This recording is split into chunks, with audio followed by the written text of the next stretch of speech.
Okay, hello students. So today we are going to study coordinate geometry part 3. Okay, so the third lecture. On the first lecture we have understood the coordinates. How do we define on which region the coordinates are there? There are overall 6 regions: quadrant 1, quadrant 2, quadrant 3, quadrant 4, x-axis and y-axis. Correct? In the second lecture we have discussed about distance between 2 points and how it can be only positive quantity, not negative quantity, and midpoint theorem, through which how can we find the midpoint, which is a point and not a scalar quantity or a vector quantity. Correct? So today our concentration will be on slope of a line. Okay, slope of a line. See, slope is also referred as gradient. It is also referred as gradient. Okay, and it is denoted by, slope in coordinate geometry is denoted by small m. Remember, small m. Okay. Now those who are physics students, now they must have encountered this slope every time. Okay, if you have seen this motion graphs, okay, distance time graph, slopes gives you speed, displacement time graph, slope gives you displacement, velocity time graph gives you acceleration. Correct? So this slope is common for physics students. Once we go through this slope, you can correlate those things there. Okay. So understand here, this is my x-axis, this is my y-axis. Okay. Suppose I draw a line parallel to x-axis. If my line is parallel to x-axis, my slope will be 0. Why it will be 0? Because my formula for slope is the difference in y, to y2 minus y1. Suppose there are 2 points, x1 comma y1, and another point is x2 comma y2, and I have to find the slope between these 2 points. Then I have to take y2 minus y1 upon x2 minus x1. Okay, or you can take y1 minus y2 upon x1 minus x2. Okay, you can take either of it. Okay, so this will be my formula for slope. Guys, remember, you have to take this way only. Do not go with y2 minus y1 upon x1 minus x2. That is not correct. If you are taking y2 first, take x2 first. If you are taking y1 first, take x1 first. Okay, these are very silly mistakes which students make. Okay, so just wherever I am saying that the students make this mistake, because I have seen past students making those mistakes. Okay, so just like make a double tick and write that this is a gray area where students make mistakes. Okay, so you will remember those things during exams. Okay. So when this is a line and it is parallel to x-axis, the slope will be 0. Why? You see, the value of y in both these points will be same. And if you do y2 minus 1 is 0. 0 by something will be 0 only. Correct? Now what do? You make an angle with x-axis. Correct? Now what will happen? You see, the slope has increased. The slope got increased. It got in positive and it got increased. Correct?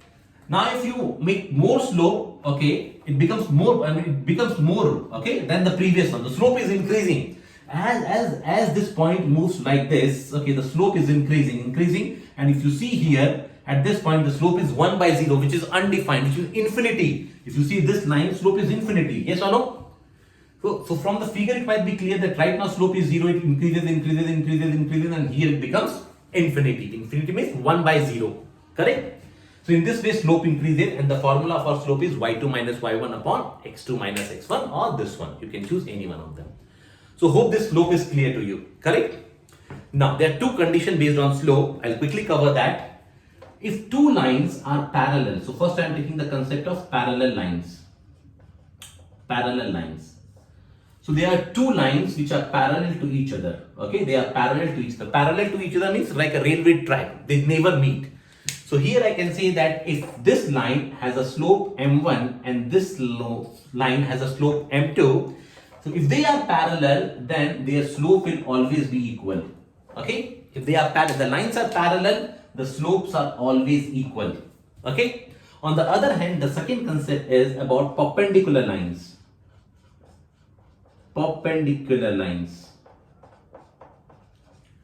So perpendicular, you know that whenever two lines intersect, making an angle of 90 degree, the lines are said to be perpendicular. Okay, like this is my one line AB. Suppose this is AB and this is CD. Okay, this is my AB and this is CD. They intersect at B. So this angle will be 90 degree.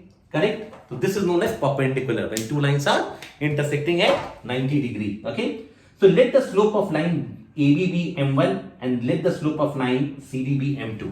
Okay, you can find it out. They will give the coordinates of this one, so you can find this slope. They will give the coordinates of this one, so you can find this slope. And then the rule says that if the lines are perpendicular, then the product of their slope is equals to -1.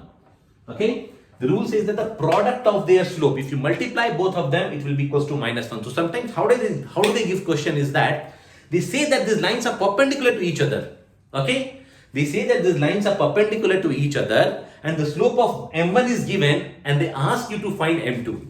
So straightforward, put M1 slope whatever is given into M2 is equals to -1. So M2 will be equals to -1 upon M1. Okay, in that case you can get the gradient. Slope or gradient is the same thing. Okay, so hope this part of slope or gradient is clear to you. These two concepts are very important, parallel lines and perpendicular lines. Okay, one more concept is left. I will quickly try to cover that.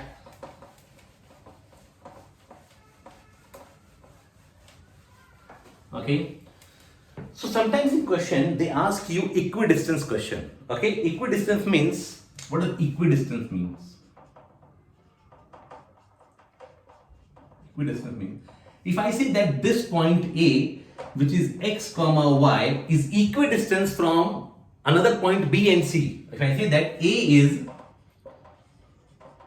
equidistant from B and C, which means A is here, suppose B is here and C is here. So they are trying to say in the question that the distance between AB and AC are equal. Okay, they are saying that the distance of AB is equal to the distance of AC. Okay, if the line are equidistant, then we call that this distance. Equidistance from where? From A. So from A, B and C both are equidistant. For example, if I say that from me, okay, this iPad, okay, and this Almira both are equidistant. It means my distance, if you take from this iPad and my distance from this particular Almira, both will be equal. So I am at an equidistance from both these objects. Okay, so in that case, what you are going to do? You are going to find the distance between me and iPad, me and Almira, and then you are going to equate both of them. Okay, and whatever they are asking, that is going to come. Okay, so the equidistance is a concept which you must understand. Okay, it's often asked in exam. And the second concept which they ask in exam is regarding collinear. Collinear. So what is collinear? Understand. Suppose if they say that this is the point A, this is the point B, and this is the point C, and they said prove that they are collinear. Okay, and they will give the coordinates. They will give the coordinates of this, this, and this. Now, if this are collinear, the first thing what you can do is find the distance AB, BC, and AC. Okay, the first thing is that find the length of the distance AB, BC, and AC. Okay, whichever is greatest, you can see whichever is greatest, that should be the summation of the other two. Whichever is greatest. Suppose AC, in this figure, if you see AC will be greatest, so you can write AC is equals to AB plus BC. Sorry, got it? So it's very easy. First find length of this, and the length of this. If they are collinear, then whichever is the highest length, okay, from here, that will be the summation of the other two. Okay, in that way you can find that these points are collinear. Okay, so with that we complete coordinate geometry. Okay, so there are a few questions. What I'm going to do, I'm going to write some questions and we are going to work on it in the next and last class. Okay, so that class may be a bit longer. Okay, any question guys, please write, comment and ask. Okay, I'll try to answer each and every questions. Okay, thank you so much.